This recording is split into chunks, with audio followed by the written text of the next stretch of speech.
Hey guys, welcome to another episode of the Fast 4. I'm recording this on Monday, February 2nd. Again, the Fast 4 is a shortened tennis scoring format. It's pretty much like a regular set, but first four instead of six. And if you get to that decider, you'll have to play a tiebreak. You'll notice I'm wearing a little bit warmer of attire today because Florida is experiencing their coldest outbreak in 15 years. In some areas over the weekend, there was actual snow on the not really accumulation, but there was snow as low as here in Sarasota. But before we get started, be sure to hit that like button, share this with your friends, subscribe to the channel. You can support us on Buy Me a Coffee. I'll have a QR code over here on the screen. So let's start out with the men. Carlos Alcaraz gets a career slam, beating Novak Djokovic in 4 sets. These two had an amazing tournament. This is Djokovic's first loss ever in an Australian Open final, and that's going all the way back to 2008. This puts Carlos as the youngest male in history to reach a career slam at the age of 22. This gives Carlos 7 Grand Slams. And again, a career slam is you've won all 4 majors: Australian Open, French, Wimbledon, and US Open. The only past player to do this at a younger age would be Steffi Graf, who at the age of 19 in 1988 not only got that career calendar slam, getting all 4 majors, but she also got the Olympics in October that year. So that's quite a feat. So that kind of leads us into the ladies' final, where day before, Elena Rybakina wins her 2nd Grand Slam title over Aryna Sabalenka. This was a pretty close match. Rybakina got it in 3 sets, 6-4, 4-6, 6-4. What can I say? Kudos to all these athletes, and what a tournament. I felt like pretty much up until the quarters, it was pretty cut and dry. I mean, I had draws done, and I was pretty on with both the men's, maybe the women's. There's a few upsets there. But it was kind of awesome. And to kind of top this off, don't need to hear that. Top this off, Jennifer Capriati presented the women's trophy. Capriati, as you may or may not know, had won this Australian Open back in 2001 and 2002. Probably one of the early power players in the women's game. So that was awesome to see her back out there after 20 years away from Melbourne. A couple other things between Sabalenka and Rybakina. This was basically a rematch of the 2023 final. And the last time they met was just in the WTA final of end of last year, and Rybakina won that one as well.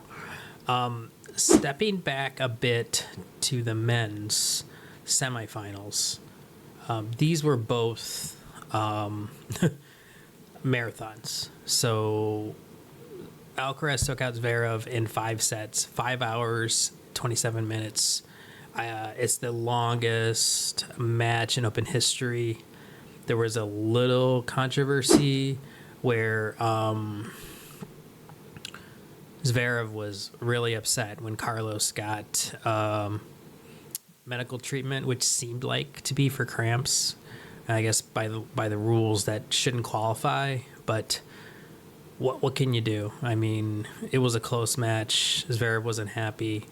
The other semifinal was Djokovic winning against Sinner, which was a surprise to me. Sinner's, I thought, was one of the best players on the tour between him and Carlos. But again, this was a 4 hours and 9 minutes, so another 5-hour match in the semis back to back. So what a show for Djokovic. Really shut down a lot of haters because his previous 2 rounds he got retirements.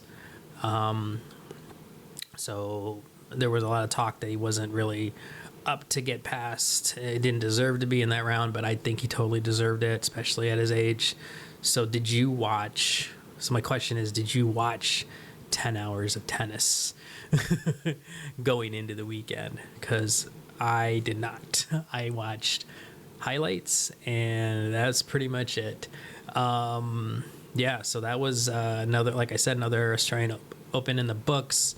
Some fun stuff there towards the end. I'm looking forward to the next big thing, which I think kind of moved. There's some smaller tournaments, but I think it moves over. The next Masters 1000 might be Rotterdam. I don't know. Good stuff coming. Good start of the year, guys and gals. Another thing that kind of bore out of this tournament, there's talk from the Australian Open tournament director Craig Tilley that women might be asked to play 5 sets from the quarterfinals onward next season. I don't know what to think about this. It sounds like an interesting proposition. I think that would change the dynamics of the game. I think just the most fit, plus the heat in Australia is a little bit of a concern. If you remember back a few rounds back, I don't remember what round was Sinner. When they closed the roof and the heat index hit that level 5, Sinner would not have gotten past that match if it wasn't for the rules. I think it was Elliot Spritzer. So I've got that name wrong. I'll fix it in post. But what do you think? 5 sets for the ladies after the quarterfinals? I don't know. We'll see how that works out. This is a bit of a revisit of an older story I talked about. Serena Williams was recently on Today's Show, and she was point blank asked, "Are you coming back to tennis?" It was a little less definite of a answer than earlier when she got back into the doping protocol. And if you don't remember, I think it was a few months now, Serena re-entered into the doping protocol, which means you get tested randomly to play on the tour. But she's not playing, so why would she re-enter the doping protocol? I know we talked about this on our podcast, Double Deuces, that I think it's because she wants to end the year with her sister at the U.S. Open in doubles. That's my theory, but not the only one who came up with that. So we'll see what happens. But yeah, she said a whole lot of. She didn't say yes. She didn't say no. Not as definite of a no as before. So something a little more local to my area is the Sarasota Open relocates to IMG Academy, and that will be in April from the 5th to the 12th. Director of Tennis Jimmy Arias rolled out the red carpet for the Sarasota Open 26. Said tournament co-owner and lead sponsor Elizabeth Moore. The deal was reached late last week. This is kind of huge. This is like the 3rd location for the Sarasota Open, which is a challenger tournament here. Its previous 3 years, it's been at Payne Park for a few years. Last year it moved to Sarasota Sports Club, where I'm a member. But that's, SSE's now, they got purchased by another organization, and they're making a bunch of changes. So that club is in no shape to have a tournament. But hey, this is awesome. IMG is an awesome facility. I really look forward to kind of checking out what this will look like, because it's cool stuff. I can't wait to see what they do with this. Looking at a quick video here of this is just something on their YouTube channel. They have tons of courts. They have every surface. It looks like they have some stands. I'll be interested to see what this ends up looking like, but super excited about this. I was a little concerned that this tournament was going to go away because I didn't think it had a home, but I'm glad to hear it finally does have a home, and will be happening here in a few months. All right, so that was number 4. So my tiebreaker item that I want to talk about is college rules and prize money. So this was an interesting tweet I saw a while back. Carson Beck doesn't go to class, makes $5 million, while other college athletes attend Columbia, grinds through a 5-set win, and cannot accept relatively modest Australian Open money. So I don't really know what Carson Beck earns $5 million for, and it sounds like he gets to keep that according to this tweet. But Michael Zhang, who he won the NCAA